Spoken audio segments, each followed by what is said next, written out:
ஐந்தாவது வசனத்தை வாசிப்போம். அப்படி இருந்தும் அவர்களின் அதிகமான பேரிடத்தில் தேவன் பிரியமாயிருந்தது. எப்படி இருந்தும் மேல இருக்கிற வசனங்கள் தெளிவாக சொல்லுது. எல்லாரும் ஞானஸ்நானம் எடுத்தாங்க, எல்லாரும் கர்த்தரை ஆராதிச்சாங்க, எல்லாரும் சபைக்கு போனாங்க, எல்லாரும் சத்தியத்தை கேட்டாங்க. சொல்லுங்க, எல்லாருடைய வாயிலும் துணி இருந்தது, எல்லாருடைய வீடுகளிலும் குடும்ப சபம் இருந்தது, எல்லாரும் கர்த்தரை மகிமைப்படுத்தினாங்க, எல்லாரும் அவருடைய வார்த்தையை கேட்டு ரட்சிக்கப்பட்டாங்க. எகிப்துல இருந்தாங்க எல்லாருமே. மோசே அனுப்புனாரு, மோசே போக ஜனங்க கிட்ட பேசுறாரு, நம்ம ஆண்டவர் நம்முடைய வாழ்க்கை முறையை மாற்ற போறாரு, நம்முடைய அடிமைத்தனத்திலிருந்து நம்மளை விடுதலையாக்க போறாரு. அதனால ஆண்டவருடைய சத்தத்துக்கு நீங்க கீழ்படிச்சு இந்த இடத்தை விட்டு நான் வழிநடத்தி கொண்டு போறேன். நம்முடைய ஆண்டவர் ஒரு இடத்தை எனக்கு காமிச்சிருக்காரு, அந்த இடத்தை நமக்கு தரம் சொல்லியிருக்காரு. அந்த இடம் மிகுந்த ஆசீர்வாதம் உள்ள இடம், அது நமக்கு சுதந்திரமான ஒரு வாழ்க்கையை கொடுக்கிற இடம், அது அடிமைத்தனம் இல்லாத ஒரு இடம். அங்க நம்ம புறப்பட்டு போவோம் வாருங்கள் என்று சொன்ன போது எல்லா ஜனங்களும் கீழ்படிச்சு மோசே பின்னாடி வந்தாங்க. மோசே பின்னாடி வர்றதுக்கு நிறைய காரணம் இருந்தது. ஏன் சொல்லி சொன்னா, இஸ்ரவேல் ஜனங்களுக்கு முன்பதாகவே பல அதிசயங்களை ஆண்டவர் செய்தார். சொல்லுங்க, பல அற்புதங்களை ஆண்டவர் செய்தார். அவங்க வாழ்நாளில் அதுவரையில கண்டிராத அற்புதங்களையும் அதிசயங்களையும் ஆண்டவர் செய்தார். நம்முடைய வாழ்க்கையில் கூட எப்படியோ அற்புதங்களை ஆண்டவர் செய்தார்.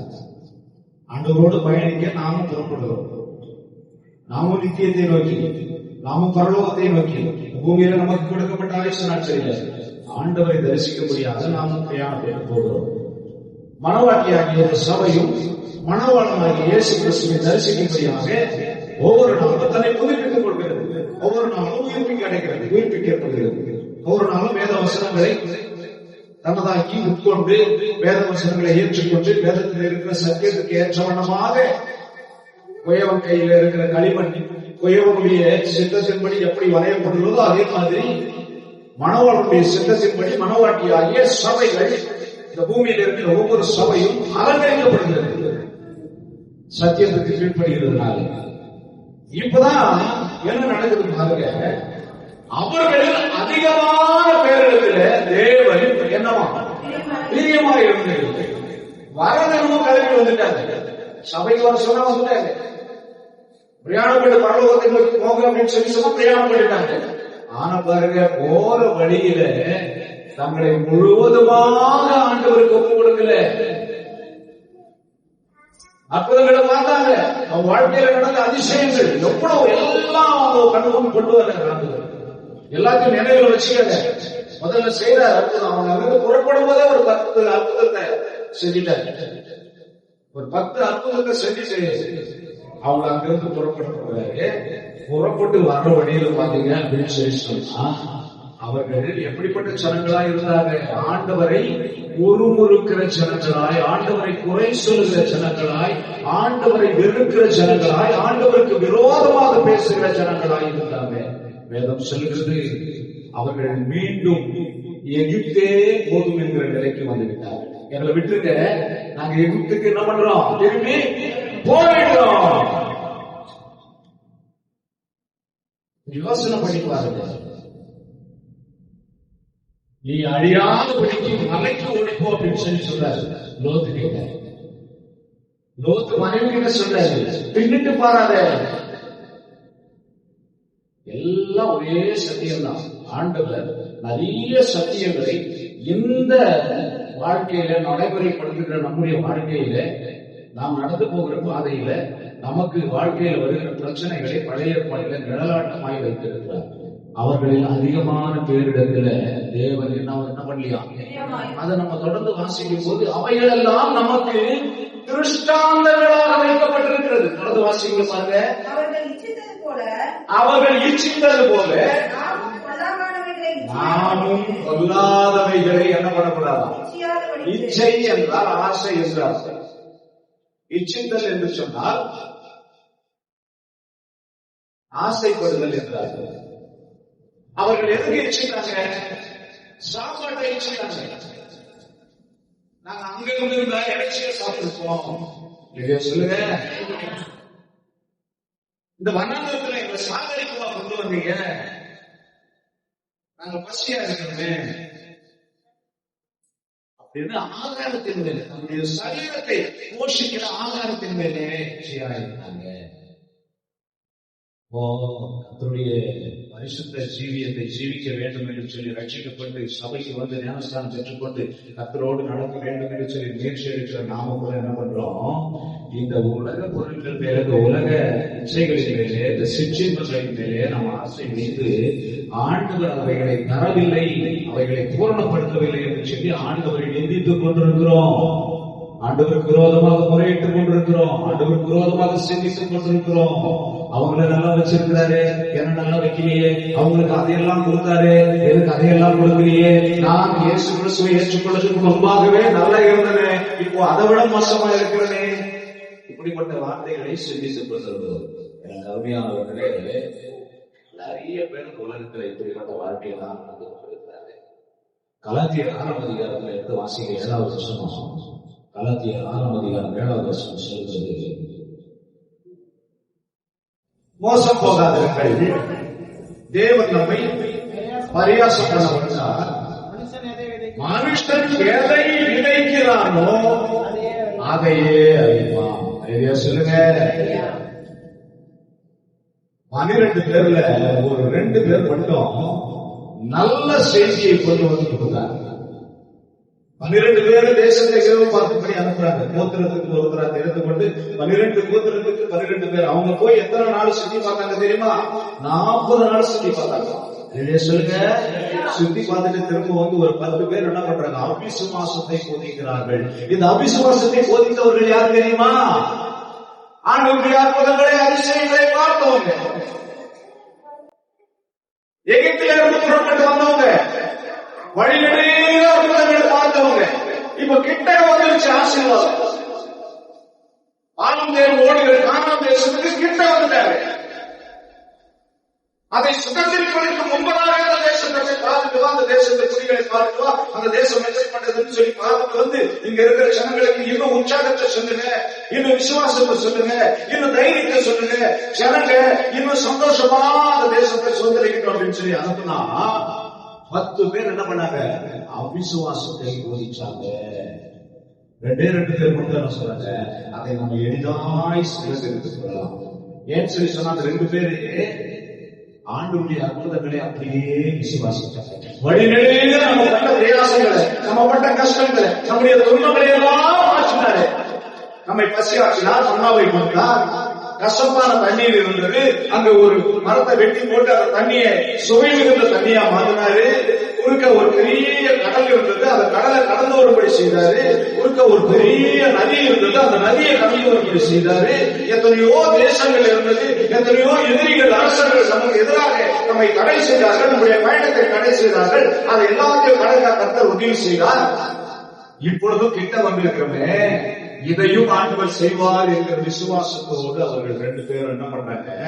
கர்த்தர் செய்த அற்புதத்தை, கர்த்தர் செய்த அற்புதங்களை விசுவாசிச்ச ஜனங்களுக்கு விசுவாசத்தை இன்னும் பெருகிறாங்க, இன்னும் கொடுக்குறாங்க, இன்னும் நம்பிக்கையை வளர்க்கிறாங்க. மனசுல மீதி பேர் 10 பேர் என்ன பண்றாங்க? அவிசுவாசத்தை சொல்லி இந்த வசனம் சொல்றது, தேவன் நம்மை வாசிக்கிறோம், தேவன் நம்மை வாசிக்கிறீங்க. கலாத்தியர் 6:7 வாசிங்க. தேவன் தம்மை பரியாசம் பண்ண விட்டார். பரியாசம் பண்ண விட்டார். தேவன் தம்மை, அவரை, தம்மைன்னா அவரை தானே, அவரை தானே, அவரை மற்றவர்கள் பரியாசம் பண்ணும்படியாக அதை விட்டுவிட மாட்டார். உங்க சாமி உங்களை விட்டுட்டாரு பாத்தியா அப்படின்னு உங்களை சொன்னா அது உங்களை பரியாசம் பண்றது இல்ல, அது அவரையே பரியாசம் பண்ணதா அர்த்தம்.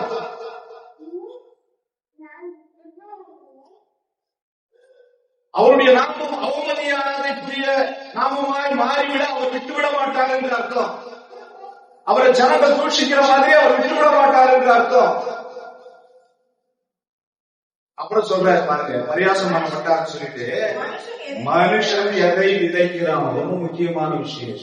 விதை என்பது ரொம்ப முக்கியமான விஷயம். ஏன் தெரியுமா? நம்ம எத்தனை விதை விதைக்கிறோம்? ஒரு விதை விதைக்கிறோம், அதுல இருந்து ஒரே ஒரு விதையா வருது. அப்படியான யாருன்னா விதைக்குமா? ஒரு சின்ன ஒரு விதையை விதைக்கிறோம், ஏதோ ஒரு விதை, வேர்க்கடலை விதைக்கிறோம். வேர்க்கடலை ஒரே ஒரு பருப்பு கொண்டு போய் அந்த விதையை நம்ம மண்ணுக்குள்ள விதைக்கிறோம். ஒரே ஒரு பருப்புள்ள வேர்க்கடலை மட்டும் வந்ததுன்னா யாராவது பயிர் செய்வோமா? யாராவது அந்த முயற்சியில் விவசாயத்தில் ஈடுபடுவோமா? நெல், ஒரே ஒரு நெல்மணியை கொண்டு போய் பூமியில பதிக்கிறோம். ஒரே ஒரு நெல்மணி தான் வருது அப்படின்னு சொல்லி சொன்னா அதை நம்ம விதைக்குமா? விதைக்க மாட்டோம். நம்ம விதைக்கிறதுக்கு எவ்வளவு கருணை ஆசீர்வாதங்களை கர்த்தர் அந்த ஒரு விதையில வச்சிருக்கிறார் பாருங்க. அந்த ஒரு விதை பல விதைகளை என்ன பண்ணுது உற்பத்தி செய்கிறது. அப்படியானால் மனுஷன் நன்மையை விதைத்தால், மனுஷனுக்கு ஒரு நன்மை செய்தால் மனுஷனுக்கு எத்தனை நன்மை வரும்? பல நன்மைகள் வரும். ஒருத்தர் ஆண்டவருக்கு பிரியமாக நடந்து கொண்டால், வசனத்தில் சொல்ற கோதுமை மணியானது நிலத்துல விழுந்து சச்சதையாகில் அது நிறைய பலன் கொடுக்கும். சாகுறது அப்படின்னு சொல்லி சொன்ன கழுத்த செத்து போறதில்லை. சுயத்தை சாதிச்சு கர்த்தருக்காக பிரயாசிக்கிறது. நம்முடைய சுயத்தை, நம்முடைய உலக இச்சைகளை, நம்முடைய ஆண்டவருக்கு விரோதமான காரியங்களை செய்கிறதை சாகடித்து ஆண்டவருக்காக செயல்படும் போது நிறைய பேர் நம்முடைய சாட்சியை பார்த்து, நம்முடைய வாழ்க்கையை பார்த்து நிறைய பேர் கிறிஸ்துவுக்குள்ள வருவாங்க. அப்போ நம்ம எதை விதைக்கிறோமோ சொல்லுங்க, அதையே நாம் என்ன பண்ணுவோம்? அறுவடை செய்வோம். விசுவாசத்தை விதைங்க, காலேப மாதிரி விசுவாசத்தை விதைங்க. பல ஆசீர்வாதங்களை தேவன் ஆயத்தமாக இருக்கிறார். நம்ம ஒரு சின்ன நல்லது செஞ்சோம்னா அந்த சின்ன நல்லதுக்கு சின்ன நல்லது தான் கிடைக்கும் நினைக்காதீங்க. 100 மடங்கு பலனை ஈசாக்குக்கு கொடுத்தார். காரணம் என்ன தெரியுமா? என் ஆண்டவர் இந்த பஞ்சத்திலும் என்னை போஷிக்கிறவர் என்று சொல்லி ஈசாக்கு செஞ்சிருந்தார். சொல்லுங்க, என் ஆண்டவர் இப்படிப்பட்டதான மழை இல்லாத இந்த வறட்சியான காலத்திலேயும் என்னோட கூட இருந்து என் குடும்பத்தை போஷிக்க விளைச்சலை எனக்கு தருவார் என்ற விசுவாசத்தோடு ஆண்டவர் மேல விசுவாசத்தோடு போய் அவன் செயல்பட்டார். பயந்து பயந்து பயந்து கோலியாத்துக்கு வந்து எப்பெல்லாம் வந்து அந்த மைதானத்துல நின்று, அந்த மலை மேல நின்று எப்பெல்லாம் ஜனங்களுக்கு விரோதமாக பேசுறோம் அப்பெல்லாம் பயந்து கொண்டிருந்தாங்க இஸ்ரவேல் ஜனங்கள். தாவீது தைரியமா போய் கோலியாத்தை எதிர்கொண்டான். சொல்றான் அதே ஒரு வார்த்தை, என் ஆண்டவர் என்னோடு கூட இருக்கிறார், என் ஆண்டவருடைய நாமத்தினாலே நான் என்னோடு கூட இருக்கிறேன். அப்போ கர்த்தரை யாரும் மகிமைப்படுத்துகிறார்களோ அதுதான் விதைக்கிறது. தாவீது மகிமைப்படுத்தலாம், ஆண்டவர் மகிமைப்படுத்தலாம். கோலியாத்தை விடத்தலில் ஈசாக்கு கர்த்தரை மகிமைப்படுத்தலாம். நம்ம நினைக்கிறோம் ஈசாக்கு செலவழிச்சா அவன் ஆண்டவருக்கு என்ன இருக்குது பங்கு அப்படின்னு சொல்லி, அவன் ஆண்டவர் மேல நம்பிக்கை வைத்துதான் விதைக்கிறேன். பஞ்ச காலத்துல யாரும் விதைக்க மாட்டாங்க. ஆண்டவர் என்னோடு கூட இருக்கிறார் என்பதை அவன் மற்றவர்களுக்கு காட்டும்படியான ஒரு காரியத்தை செய்ய பாருங்க. நாம நமக்கு நிறைய வாய்ப்புகள் இருந்தோம் கர்த்தரை மகிமைப்படுத்துவதற்கு, நாம மகிமைப்படுத்தாம பேசாமையே இருக்கிறோம். இந்த ஒரு காலத்தை பெற்றோம் பதிச்சு வைக்கிற மாதிரி நாம என்ன பண்ணிட்டு இருக்கிறோம்? நமக்கு நிறைய வாய்ப்புகளை கர்த்தர் கொடுத்தோம், கர்த்தரை மகிமைப்படுத்துவதற்கான வாய்ப்புகளை கொடுத்தோம், கர்த்தருடைய நாமத்தை உயர்த்துவதற்கான வாய்ப்புகளை கொடுத்தோம். நம்ம அதை பயன்படுத்தாம அப்படியே வச்சிருக்கிறோம். அந்த வசனம் சொல்லுது, மனுஷன் எதை விதைக்கிறானோ அதையே அறுப்பான். அப்ப நம்ம நல்லதை விதைப்போம், நல்லதையே அறுவடை செய்வோம். கர்த்தருடைய நாமத்துக்காக நம்ம சாட்சியா செய்வோம். கர்த்தர் நம்மை பெரிய சாட்சியாக சொல்லுங்க. வார்த்தைக்கு கீழ்ப்படிந்து வந்தால் ஆபிரகாம் இன்னும் அவருடைய சந்ததி பேசப்படுகிறது, இன்னும் அவருடைய சத்தியங்கள் வேதத்தில் இடம்பெற்ற சத்தியங்கள் பேசப்படுகிறது. பாருங்க, தனக்கு உண்டானவைகள் எல்லாம் ஒரு ஏழை விதவை கொடுத்தாங்க அப்படின்னு சொல்றாங்க. இன்னும் பிரசங்கிக்கப்படுகிறது. அந்த வசனத்தே சொல்றது, இந்த சத்தியத்தை எங்கெல்லாம் பிரசங்கிக்கிறாங்களோ அங்கெல்லாம் அவள் மகிமைப்படுகிறாள். சொல்லுங்க. அப்ப கர்த்தருக்காக அர்ப்பணம் பண்ணுவது, கர்த்தருக்காக நம்மை ஒப்படைப்பது, கர்த்தருக்காக நம்ம சாட்சியா இருப்பது நாம விதைக்கிற விதைகள். நம்ம ஆண்டவருக்காக நிற்கிறோம், ஆண்டவர் பட்சத்தில் நிற்கிறோம், ஆண்டவர் மகிமைப்படுகிறார், நம்மையும் மகிமைப்படுத்துவார். என்னை கனம் பண்ணுகிறவர்களை நான் என்ன பண்ணுவேன்? கனம் பண்ணுவேன். அப்ப நாம கனம் அடைய வேண்டுமானால் நாம மகிமைப்படுத்த வேண்டியவரை, கனப்படுத்த வேண்டியவரை நம்ம என்ன பண்ணணும்? கனப்படுத்தணும். கர்த்தருடைய ஆசீர்வாதம்.